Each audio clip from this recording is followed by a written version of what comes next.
Pessoal, sejam bem-vindos a mais uma aula de controle. Na aula de hoje, nós vamos ver critérios, ou vamos iniciar a parte de critérios de estabilidade no domínio da frequência. Então, antes de mais nada, o vídeo de hoje visa recordar o que é resposta no domínio da frequência e depois justificar por que nós precisamos da resposta no domínio da frequência como critério de estabilidade em malha fechada. Então essa é a programação da nossa aula de hoje. Então vamos recordar o que é a resposta no domínio da frequência. Eu entro com o sinal senoidal e a saída também vai ser um sinal senoidal, mais um transiente. Esse transiente nós desconsideramos e analisamos o padrão periódico que se estabelece quando nós perturbamos o sistema com o sinal senoidal. Esse padrão periódico vai ter uma alteração na amplitude, isso é razão de amplitude, que é a relação entre a amplitude do sinal de saída e o sinal de entrada. A frequência do sinal de saída é a mesma do sinal de entrada, mas existe também uma alteração de defasagem. E quando nós falamos em análise no domínio da frequência, nós normalmente estamos interessados na razão de amplitude e na defasagem, que é o padrão periódico que se estabelece após passar um transiente inicial. E a partir desse padrão periódico que se estabelece, nós vamos depois desenvolver critérios de estabilidade que utilizam a resposta no domínio da frequência, em dois diagramas. Vamos usar o diagrama de Nyquist e vamos usar o diagrama de Bode. Então vamos estabelecer os critérios de estabilidade nesses dois diagramas, certo? Mas como é que eu calculo a resposta no domínio da frequência? É muito simples. A resposta no domínio da frequência, vamos ilustrar aqui por uma função de transferência que é g de s de primeira ordem, para facilitar o acompanhamento. O procedimento é em 3 passos. O primeiro passo consiste em quê?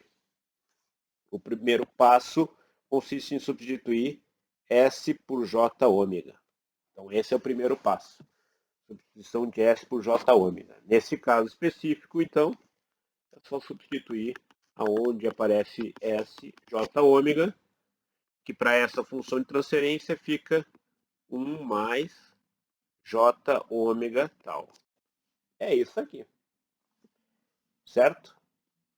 Eu vou colocar mais um tempo morto aqui, só para mostrar para vocês que uma das grandes vantagens que a gente tem quando nós estabelecemos e utilizamos resposta no domínio da frequência é quando nós temos o tempo morto, certo? Isso facilita enormemente a situação com o tempo morto. Aí, nesse caso, é só substituir S por J ômega também no tempo morto. Mas vamos manter a versão simples e vamos tirar o tempo morto na nossa análise, porque nós queremos só recordar o conceito. Então, a seguir, o próximo passo, então, consiste em nós calcularmos um número complexo com a sua parte real e imaginária. Para isso, então, nós simplesmente vamos ter que pegar esse número complexo que nós obtivemos no caso anterior, no passo anterior, melhor dizendo. Nós temos que tirar a parte imaginária que está no denominador. Para isso, então, nós vamos multiplicar pelo complexo conjugado. 1 menos JW tal, 1 menos JW tal. Fazendo isso, então, nós chegamos à expressão envolvendo a parte real e uma parte imaginária, que vai ser essa aqui. E aí, a partir dela, nós já podemos gerar um gráfico que é chamado de gráfico de Nyquist. Se eu simplesmente plotar isso aqui com a parte real, então eu representei esse número com uma parte real em função de ômega e uma parte imaginária em função de ômega. Se eu agora plotar isso num diagrama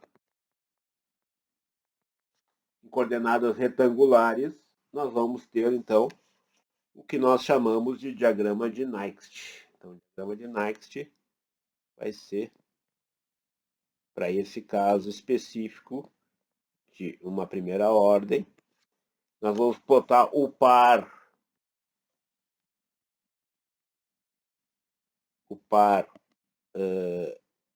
imaginário e real nesse diagrama. E cada pontinho desses obtido com um valor de ômega. Então, por exemplo, ômega igual a zero, gerou aquele ponto, vou aumentando o ômega, eu vou tendo os pontinhos aqui nesse diagrama.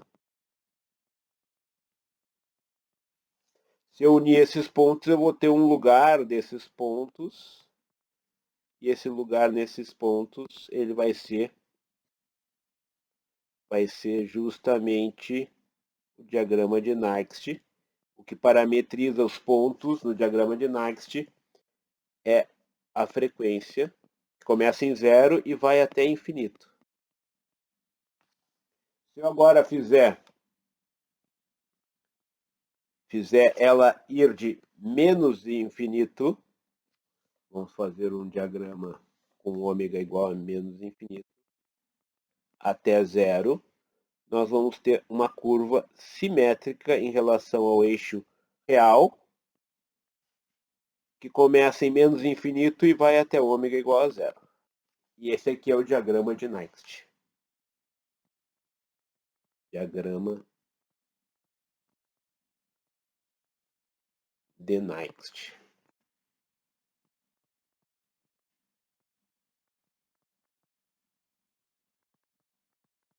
O diagrama de Nyquist, então, ele simplesmente plota a parte real e imaginária, esse par real e imaginário aqui, num diagrama em coordenadas retangulares. Esse é o diagrama de Nyquist.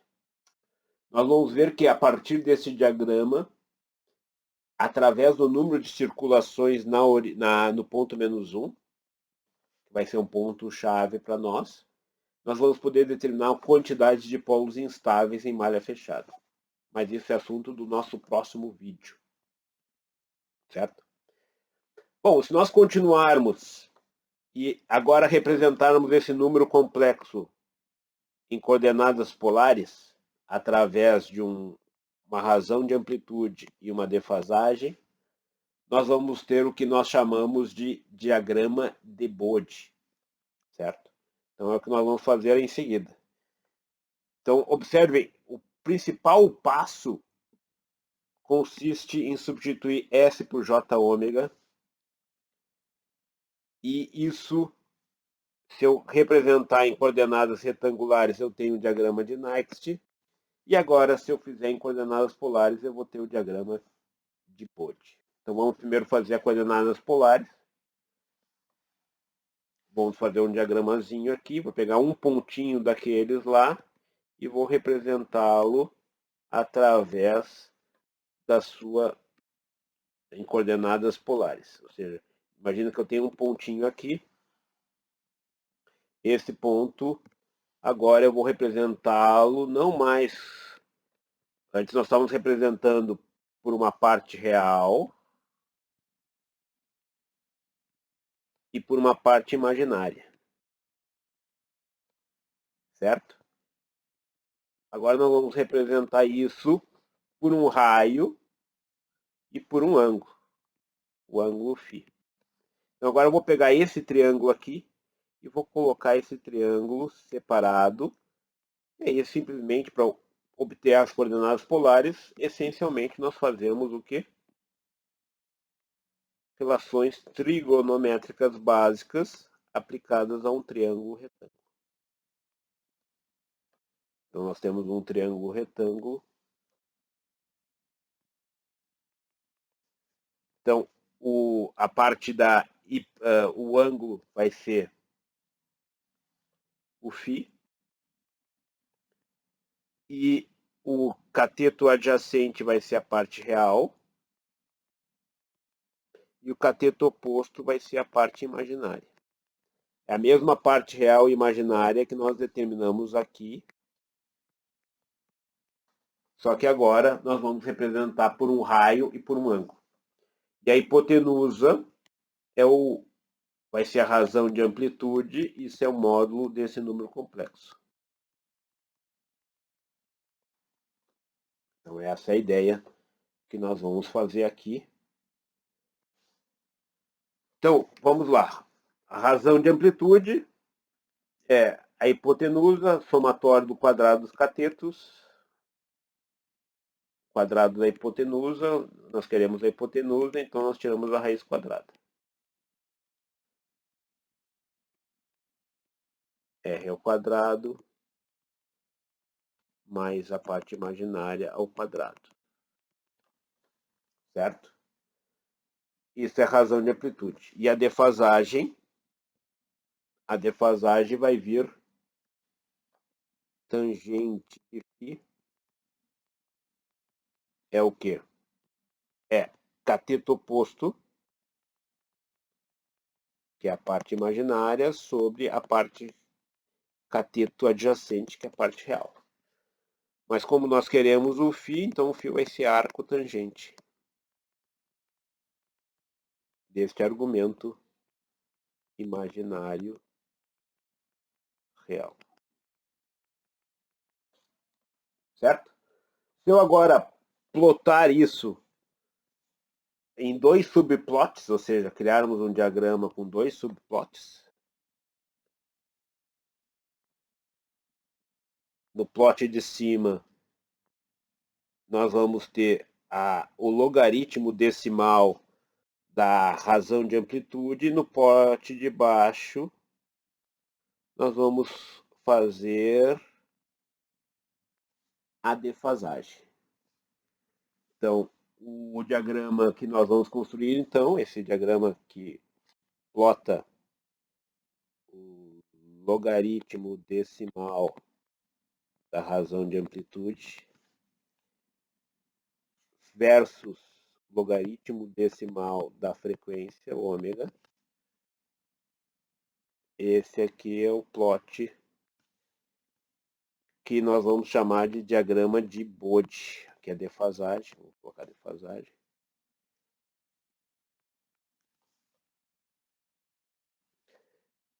Esse é o diagrama de Bode.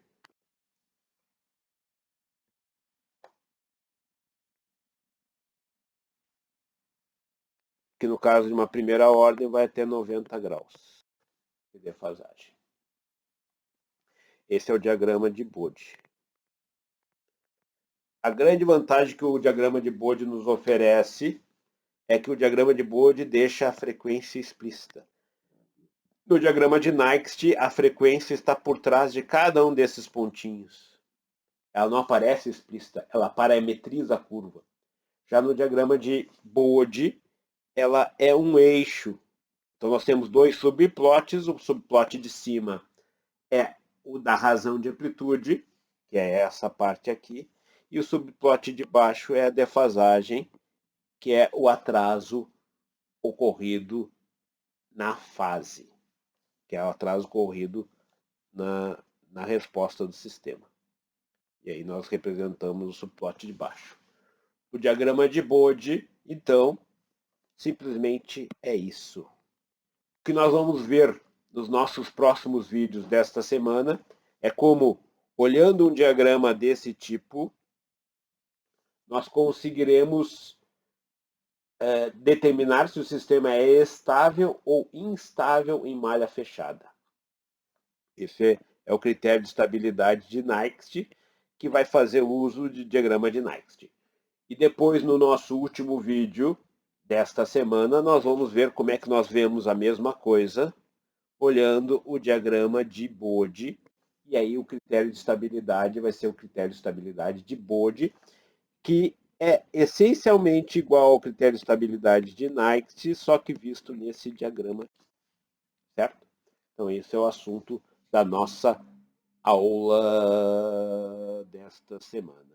Mas antes de nós vermos esses critérios de estabilidade, que não são tão intuitivos numa primeira vista, assim, numa primeira forma, numa primeira maneira com que nós olhamos, é importante nós justificarmos por que nós vamos usar um critério que é critério no domínio da frequência.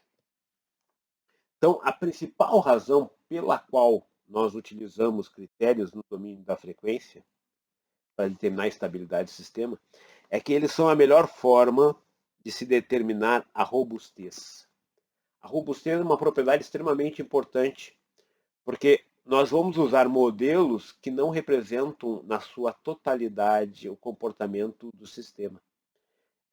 Esses sistemas vão ter discrepância em relação ao modelo que nós vamos usar em termos de projeto de controlador, devido à não linearidade, devido à variância no tempo das constantes do sistema, devido a uma série de transformações que podem ocorrer no sistema ao longo da sua vida.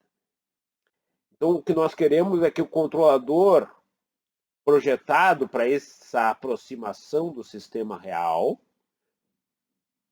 venha funcionar no sistema real. Então, nós precisamos ter uma garantia, uma margem, uma sobra de estabilidade, de tal forma que o controlador projetado para uma abstração, normalmente uma abstração linear, venha a funcionar no sistema original, não linear.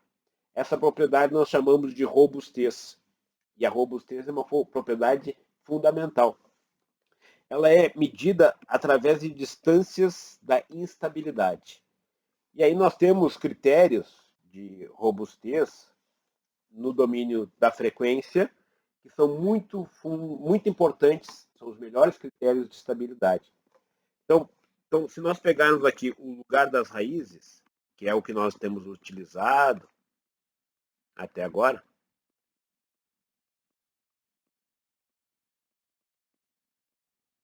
ou mesmo o Rolf Hurwitz,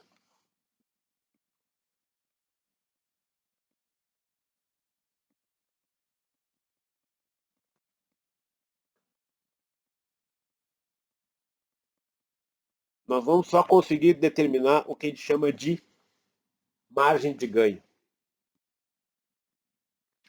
Margem de ganho é uma propriedade importante, isso aqui é margem de ganho.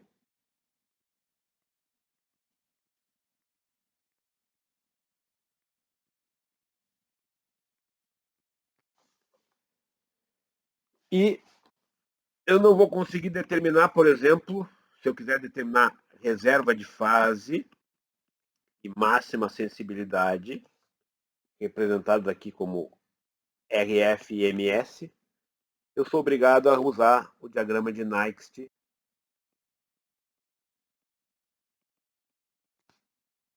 e Bode, ou Bode. Ou seja, eu só consigo determinar essas duas grandezas que são fundamentais na hora quando nós quantificamos a distância da instabilidade, usando o diagrama de Nyquist e o diagrama de Bode. Então, isso, com o diagrama de Nyquist e Bode, eu não só consigo determinar a razão a reserva de fase e a máxima sensibilidade, como nós também conseguimos determinar a margem de ganho. Ou seja, esses diagramas e a resposta do mínimo da frequência permitem que nós consigamos calcular tudo. O ponto-chave é que mesmo que eu só esteja interessado no caso da margem de ganho, um outro problema que critérios baseados no lugar das raízes apresenta é que ele apresenta uma sensibilidade à localização dos polos. Às vezes, a simples e uma pequena modificação da localização dos polos faz com que o diagrama do lugar das raízes se altere significativamente. E as inclusões de dinâmicas que podem não ser significativas em termos de alteração do comportamento em termos de estabilidade, elas acabam alterando totalmente o formato do lugar das raízes. Então, o que eu quero dizer com isso é que o lugar das raízes tem uma sensibilidade à localização dos polos e dos zeros. Já no caso da resposta no domínio da frequência, essa sensibilidade ela é mais representativa, ela é mais, digamos, fácil de capturar o verdadeiro efeito que pequenas modificações podem trazer na resposta do sistema no domínio da frequência. Então, eles são critérios muito mais adequados, principalmente quando nós trabalhamos visando se determinar a robustez do sistema, certo? Então, justifica nós irmos para esse mundo no domínio da frequência, porque aí nós poderemos, além de determinar a margem de ganho, nós também teremos essas duas métricas de robustez, reserva de fase e máxima sensibilidade, e teremos um método que é menos sensível a pequenos deslocamentos e a inclusão de polos. Essa parte aqui vai ficar mais clara na nossa aula computacional, certo? E uma outra razão para ir para o domínio da frequência é que plantas com tempo morto, nós teremos, caso nós queiramos usar o lugar das raízes e o Hurwitz, nós teremos que usar uma aproximação. Elas não conseguem trabalhar com tempo morto, porque fica uma equação transcendental. Elas conseguem trabalhar muito bem com polinômios, mas no momento que eu tenho tempo morto, eu vou ter o quê? Eu vou ter uma equação transcendental e que a raiz dessa equação transcendental pode ser muito difícil de ser calculada, ela pode ser um número elevado de raízes, um número infinito de raízes, então assim, em vários casos. E no diagrama de Nyquist e de Bode eu não preciso fazer nenhuma aproximação. Eu posso trabalhar diretamente com o tempo morto, como nós comentamos aqui no início, que bastava substituir no tempo morto S por J ômega. Para deixar isso mais claro para vocês, vamos pegar um exemplo para mostrar que se eu tiver, vamos pegar aqui uma malha, essa malha aqui vamos colocar um controlador, por exemplo, P, para facilitar a nossa análise, que seja uma planta com primeira ordem, com tempo morto. Então aqui nós temos uma planta E na menos tempo morto, tal S mais 1. E aqui eu tenho o parâmetrozinho K, que seria um controlador proporcional, por exemplo. Se eu quiser agora determinar o polinômio característico disso, f de S vai ser 1 mais o laço. Nesse caso vai ser 1 mais K e na menos θS, tal S mais 1. Logo, o polinômio característico, nesse caso, vai ser o quê? Tal S mais 1 mais K e na menos θS. Esse é o polinômio característico. Na realidade, não é mais um polinômio. Eu chamei de polinômio característico, mas é polinômio característico entre aspas, porque isso aqui não é mais um polinômio. Ou seja, para analisar a estabilidade, eu tenho que ver que valores de S transformam isso aqui em zero, as raízes desse polinômio. Só que nesse caso, eu não tenho mais um polinômio. Observe que eu chamei novamente de polinômio. Eu não tenho mais um polinômio, eu tenho uma equação transcendental. Aí o que nós normalmente fazemos é aproximar isso aqui por um polinômio. Nós fazemos uma aproximação.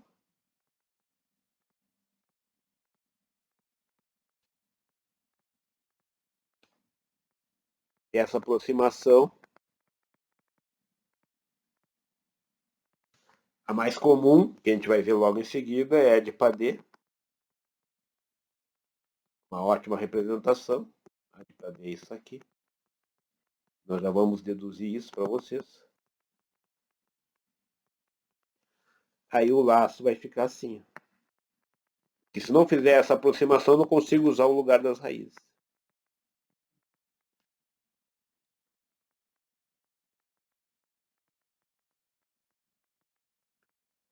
Sou obrigado a fazer essa aproximação, porque eu consigo calcular bem raízes de polinômios.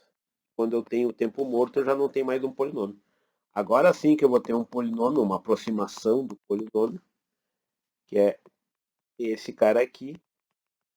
E esse aqui, em si, eu vou conseguir calcular agora as raízes.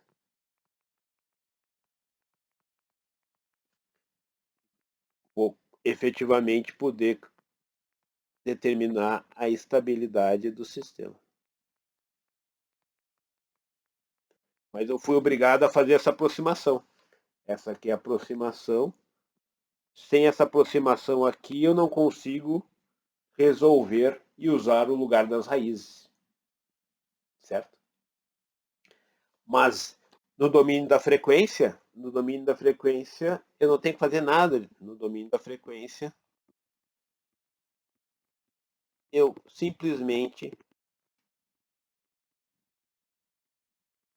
faço G de S igual a J ômega, que no nosso caso vai ser K E menos θ S, capital S mais 1. Isso vai ser K E na menos θ S J ômega 1 mais J ômega tal. Ou seja, não muda nada. Domínio da frequência é só substituir S por J ômega e seguir os passos daqueles que nós vimos. E nós conseguimos, então, sem aproximação nenhuma, analisar. Então, sem aproximação, nós conseguimos analisar diretamente o tempo morto.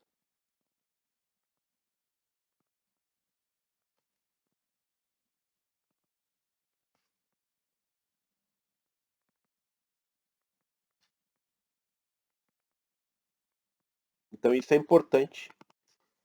Uma pergunta que vocês devem estar fazendo, tá, e aí, mas esse tempo morto, o que é esse tempo morto? Como é que ele surge? Ele é importante para nós? Essa é uma pergunta que eu vou responder agora para vocês. Porque se ele está causando problema, a gente tem que justificar se ele é realmente significativo e importante para nós.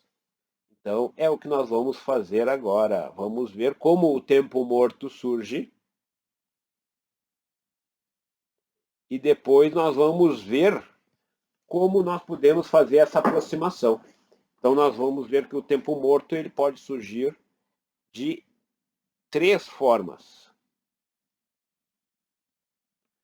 E aí nós vamos ver também 3 formas de aproximação do tempo morto. A primeira das formas é essa aqui, ó. Imagina que eu tenho um analisador, um cromatógrafo. Aqui está correndo dentro desse reator uma reação A dando B. E o que acontece? O que está acontecendo no reator efetivamente, por exemplo, há uma variação de concentração de A na entrada. Isso vai fazer com que aumente a concentração de B nas saídas, seguindo, por exemplo, uma dinâmica de primeira ordem, que é o que está ilustrado aqui, ou uma dinâmica do tipo que está ilustrado aqui. Mas isso está acontecendo dentro do reator.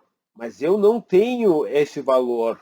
Por que eu não tenho esse valor? Porque eu preciso de uma análise, no caso, uma análise cromatográfica, e cada análise cromatográfica tem um tempo de análise. Então, eu tenho 2 efeitos aí. Um efeito é de amostragem, que traz um atraso no próprio processo de obter a informação. E o segundo fator é o tempo de análise. Então, vamos considerar que eu tenho a amostragem muito boa e eu consigo fazer... não vou ter maiores problemas de amostragem, mas o tempo de análise eu não tenho como acabar com ela. Então, efetivamente, o que nós vamos ter no sistema? o que vai sair do analisador, então vai ser o CB medido,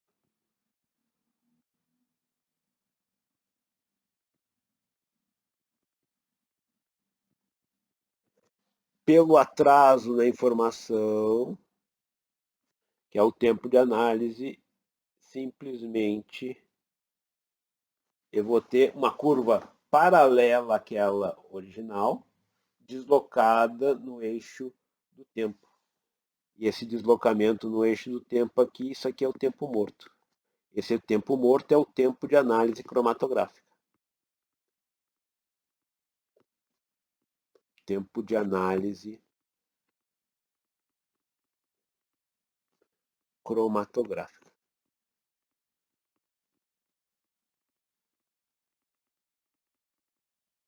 Esse é o tempo morto legítimo. Esse é o tempo morto da gema. Um outro sistema que também tem o tempo morto da gema, que esse tempo morto da gema a gente chama de pure time delay, ou seja, por atraso de transporte, por atraso no tempo. Ele também pode ocorrer, e nós vimos no caso de quando nós introduzimos malhas de controle, que nós temos um sistema com aquecimento dentro desse sistema. Esse aquecimento faz com que a temperatura de alimentação seja aumentada, só que eu tenho uma tubulação longa. Essa tubulação longa faz com que o que estiver sendo aquecido aqui nesse ponto tem que passar por toda essa tubulação até chegar no valor final. Esse é o caso do puro atraso de transporte.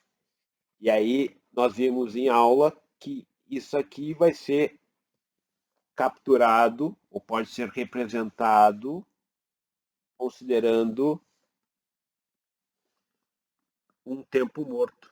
Esse tempo morto de atraso, ele vai ser então, o tempo morto vai ser o volume, essencialmente o tempo de residência dentro da tubulação. Então, digamos que F seja a vazão que esteja passando aqui e V de T é o volume da tubulação, que vai ser a área da tubulação vezes o comprimento da tubulação. Quanto maior o comprimento da tubulação, área transversal,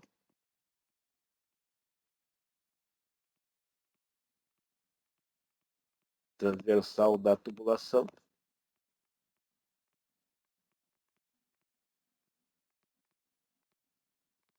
e o comprimento.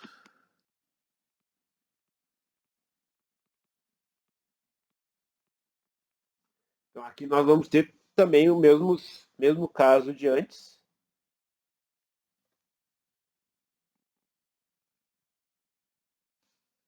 Nós vamos ter as duas temperaturas. A temperatura vamos chamar de azul. É o T1.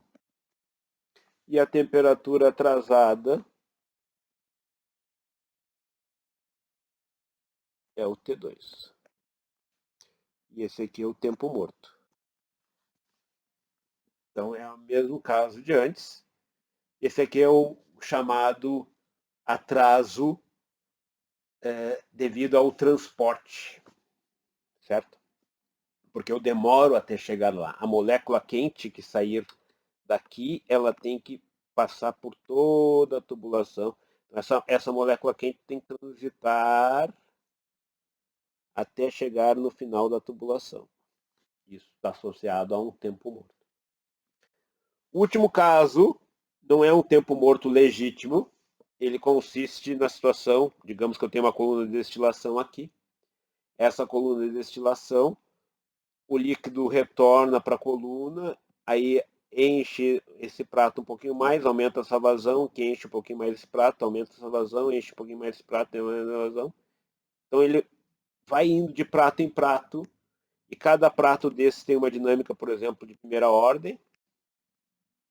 Assumindo que as dinâmicas são iguais, nós temos sistemas de primeira ordem em série. Então nós vamos ter a situação em que, quando eu fizer a alteração aqui, até alterar a vazão aqui, nós vamos ter uma sequência de dinâmicas de primeira ordem. E isso aqui, então, é capturado. Se nós pegarmos L out sobre L in, é um conjunto de dinâmicas de primeira ordem. Esse conjunto de dinâmicas de primeira ordem vai ser o número de pratos, vai ser na N é o número de pratos. E aí, esse caso típico, nós teremos então vamos colocar aqui o L out. Ele vai ser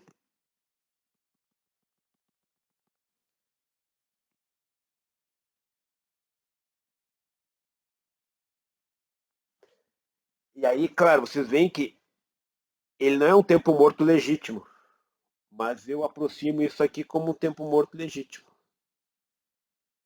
Eu aproximo isso como um tempo morto e aproximo com uma dinâmica de baixa ordem. Isso aqui é uma aproximação. O sistema real é em azul e o vermelho é a aproximação. Essa aproximação aqui, ela tem uma pequena discrepância nessa parte inicial aqui, essa parte aqui, ó. Mas, essencialmente, o controlador é o inverso da dinâmica da planta, mas um controlador PID, ele consegue só compensar duas dinâmicas. Então, essa dinâmica ele não vai conseguir compensá-la. Para ele, é como se ela não pudesse ser compensada. É como se ela fosse um tempo morto. Em termos práticos, eu nem enxergo essa dinâmica porque ela vem camuflada, tem o ruído. Vamos fazer em verde.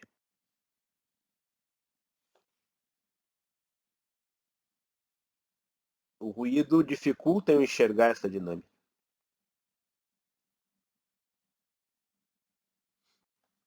Então eu nem enxergo essa dinâmica. E por isso que a aproximação desses sistemas de primeira ordem em série por um tempo morto, ela é adequada para fins de projeto de controladores. Ou seja, a dinâmica do sistema não era oficialmente, não era intrinsecamente uma dinâmica legítima de primeira ordem, como no caso 1 e 2. Melhor dizendo, uma dinâmica com tempo morto, que nem no caso 1 e 2. Ela foi aproximada por um tempo morto para fins de projeto de controlador, para fins de representação, e é uma aproximação muito boa que facilita muito em termos de representação do sistema, porque ela facilita nessa questão de representação e então é a terceira alternativa para o surgimento do que a gente chama de tempo morto. Então, esse terceiro caso, a gente pode dizer que é um artifício de projeto, digamos. Bom, agora nós já sabemos como é que o tempo morto surge. A próxima questão é sabermos agora como nós podemos aproximar desse tempo morto, caso nós queiramos utilizar, por exemplo, o lugar das raízes, o método de Hurwitz e assim por diante. Aí nós vamos ver 3 métodos de aproximação. A essência desses métodos passa pela série de Taylor. Então, o que é a série de Taylor? Vamos fazer uma aproximação de série de Taylor de primeira ordem. Série de Taylor de primeira ordem vai ser isso aqui, ó. Essa é a série de Taylor. Eu posso aumentar a ordem da aproximação só pegando mais termos da ordem. Aí eu pego mais termos da série de Taylor e consigo representar uma aproximação de elevada ordem. Mas aqui, uma forma mnemônica de fácil entendimento, nós em lugar de usarmos uma série de Taylor com mais termos, com uma ordem maior, nós vamos fazer uso daquela ideia de que quanto menor for o argumento, melhor é a aproximação. Então, se o argumento aqui fosse 0, a aproximação seria exata, seria 1. Porque na 0 é 1. E à medida que eu vou me distanciando, vai piorando essa qualidade dessa aproximação. Mas se eu diminuir o argumento, eu fico mais próximo do ponto original. Então, para diminuir vamos fazer o seguinte, vamos dividir por n, vamos fazer e menos θ divididos por n, isso já alteraria o resultado, mas para não alterar o resultado, esse resultado elevado na n, isso aqui é exatamente igual ao caso anterior. Não há nenhuma modificação, é idêntico. É uma propriedade das exponenciais. Agora nós vamos aproximar o que está dentro dos parênteses. E aí nós teremos uma aproximação de ordem n obtida de forma fácil e rápida e de fácil memorização. Nós poderíamos fazer também uma aproximação de série de Taylor de ordem mais elevada. Aqui nós fizemos visando reduzir o tamanho do argumento. Então, isso aqui seria uma aproximação de ordem n usando série de Taylor. É uma das alternativas, certo? Nós vamos usar essa aqui porque ela é fácil de memorizar, é fácil de utilizar rapidamente e os resultados são muito bons, certo? A próxima aproximação é a mais usada de todas, é a chamada aproximação de Padé. Qual é a ideia da aproximação de Padé? A ideia é diminuir o tamanho do argumento a ser aproximado. Então, nós podemos representar isso aqui dessa seguinte forma. Eu pego metade do argumento, coloco em cima, a outra metade eu coloco embaixo, na divisão. Não há nenhuma aproximação em relação a isso. E agora aqui nós vamos aplicar a série de Taylor.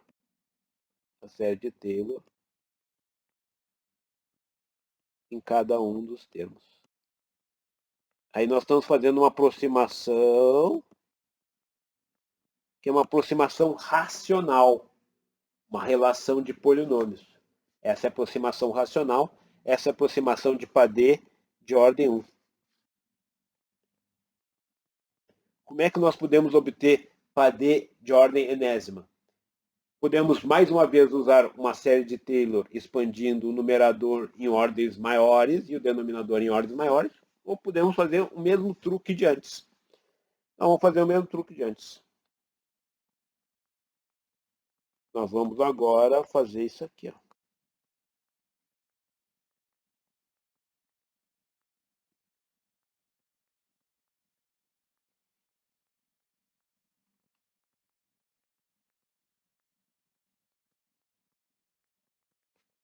E agora vai ser simplesmente isso aqui. Ó. Θ sobre 2n na n. Essa aqui é a Padé de ordem enésima, ou uma das formas de Padé de elevada ordem, obtida de forma VaPtVupt. O mais importante da aproximação de Padé é que a gente vai aproximar o tempo morto por um zero. Se a gente pegar a aproximação de primeira ordem, nós vamos ter que o tempo morto é equivalente a um zero positivo. 2 sobre tempo morto vai ser esse zero. Ou seja, nós vamos pegar a resposta do sistema original e vamos aproximá-la por uma resposta inversa.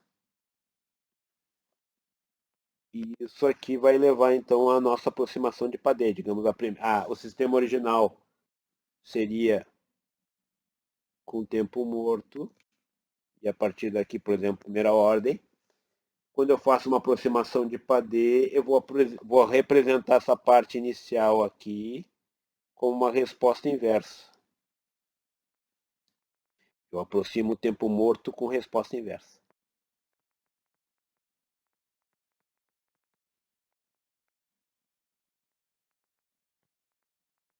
Com 0 no SPD. Então essa é a aproximação de padê. Ela é bastante utilizada. Por que ela é utilizada? Ela é utilizada porque é uma representação de baixa ordem, de boa qualidade, e que para fins de controle, esse tempo que não acontece nada no sistema ou que ele está no sentido contrário, são igualmente maléficos e não compensáveis pela malha de controle. Então, para fins de controle, a aproximação de padê é perfeita, porque esse tempo que o sistema vai no sentido contrário ou não acontece nada no sistema, eles, para fins de características de restrições às malhas de controle, são equivalentes. E aqui nós temos, então, a ligação entre o equivalente, de forma simples, no caso, de um tempo morto. Quanto maior o tempo morto, mais perto da origem vai estar o zero. Maior vai ser a resposta inversa. O zero no semiplano direito, quanto mais próximo estiver da origem, mais intensa vai ser a resposta inversa. Observem que isso está adequadamente capturado aqui. Certo? Por fim, vamos ver a última aproximação, que ela é, na realidade, o contrário ou equivalente ao que nós fizemos aqui. Ó. Aqui nós fizemos um sistema de primeira ordem em série, foi aproximado por um tempo morto. Agora nós vamos fazer o contrário. Nós vamos, dado um tempo morto, nós vamos aproximá-lo por um sistema de primeira ordem em série. Então esse é o equivalente que nós vamos fazer aqui. Vocês não vão fazer assim. Ó. Eu quero aproximar esse cara aqui por uma função de primeira ordem, uma sequência de primeira ordem de série. Até aqui eu não fiz nenhuma aproximação. Agora eu vou pegar, eu quero em série e vou diminuir o argumento. A ideia é a mesma historinha que ela de diminuir o tamanho do argumento. Até aí não fiz nenhuma aproximação. Agora o último passo é aproximar isso aqui. Então, na realidade, a gente vai aproximar o tempo morto como uma função ou funções de primeira ordem em série. Esse tal vai ser, já vou colocar o tal, vai ser tempo morto divididos por n, S mais 1 na n. E aí nós temos, então, a aproximação do tempo morto por uma sequência de sistemas de primeira ordem em série. Então, nesse caso, a aproximação vai ter essa cara aqui. Ó.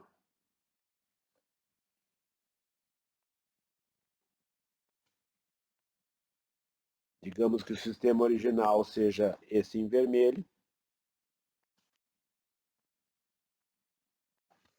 E aí eu vou aproximar agora essa parte inicial.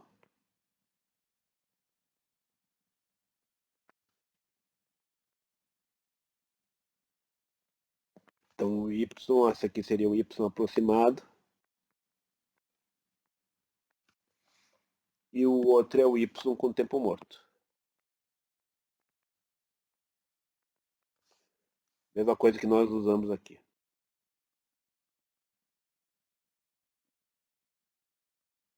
E o azul é o y aproximado.